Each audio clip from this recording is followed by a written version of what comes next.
This is the Ovals Always ruler by Carla Alexander. This ruler was designed to cut quarter, half, and full oval shapes in a variety of sizes. As with all the Creative Grids rulers, the ruler slides easily over the fabric until pressure is applied, and then our exclusive grip holds the fabric in place while cutting. The circle numbers on either side of the 12 cutting slots refer to the width of the quarter oval, while the smaller numbers below those circles refer to the length of the quarter oval. There are fabric placement guides in the bottom corner. These guides are indicated with the letters A, B, and C. You'll use those guides to align your fabric when you're ready to begin cutting. The ruler comes with detailed, fully illustrated instructions. If you lose them, simply visit our website at www.creativegridsusa.com to download a copy. To see a more detailed video of how to use this tool, keep watching. Hi, I'm Carla Alexander.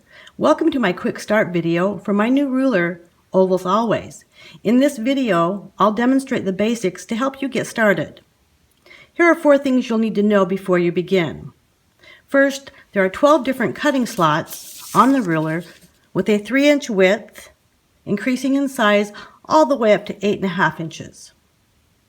Next, the circled measurements along the bottom and side of the ruler refer to the width of a quarter oval and are listed in radius. These measurements are called the guide numbers. The numbers directly below the circled numbers, right here and over here, refer to the length of a quarter oval. The 3 black solid lines that come together in the lower left corner, right here, are the fabric placement lines and are labeled A, B, and C. When you're ready to cut, you'll align your fabric in one of these 3 corners. Placement line B is the actual size listed on the ruler. Placement line A will create an arc that is a 1/4 inch larger than B, and C, right here, will create an arc that's a 1/4 inch smaller. Placement lines A and C simply give you 2 additional size options using the same exact cutting slot. And speaking of the placement lines, always stay on the same line for both the arc and the background. For this video, I'll use placement line B. Okay. Last of all, always write down the size of the arc you're going to cut. The background will always be cut using the slot 1/2 inch smaller. So for a 5-inch arc, the background will be cut using the 4.5 inch slot. And the same goes for the half and full ovals. And by writing the measurements down, you won't make a mistake when cutting. Okay, let's get started and cut an arc. Keep in mind, if you want 4 arcs to complete a full oval, always cut your pieces right sides together to get both the right and the left side. Refer to the measurements on the ruler and cut a rectangle a minimum of that size for the oval or the quarter arc. The background piece needs to be at least a 1/2 inch larger or the frame will disappear in the seam allowance. For the background, larger is always better as it can always be sized down. So here are 2 rectangles, and I'm going to place them right sides together and they'll be ready to cut. Okay, so here are the measurements I wrote down, and here are my 2 pieces of fabric, my 2 rectangles for the arc, and I've cut them a minimum of 5 inches wide by 6.5 inches long. I'm going to take the ruler, place it over the top, and I'm working with the B placement lines, as you can see right here. And I'm going to pull the blade across the top until I jump into that slot and push down on the little rib and cut a couple inches and stop, walk your hand, and then complete the cut. Now you can always cut that a little bit larger if you're worried about, not fitting exactly in the space. So there's the cut, and let's check out the arc. Because I cut 2 pieces right sides together, that creates a right and a left image. To cut the background, I can see I need to cut a 4.5 inch wide arc. So here I have a larger piece for the background or the frame, and I've got the 2 pieces layered right sides together. And I'm going to place the ruler on top just like before, using the same placement lines throughout each block.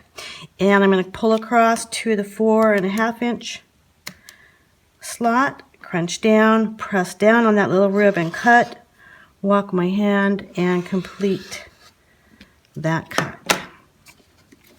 Okay, and so here is the right and left image for the background. And again, they can always be sized down to whatever you want. And don't panic when you see the two pieces side by side. It always looks like the background's too small, but it will sew in perfectly. Okay, this next little demo I'm going to show you is kind of fun. I'm going to show you how to cut a short and a long half oval. So I have a rectangle of fabric and I have it folded like that. I'm going to put the fold at the bottom of placement line B. The left side is just a raw edge. And I'm going to go ahead and cut using the 3.5 inch slot, crunch down and cut. And when I remove that, you can see I have a long half oval.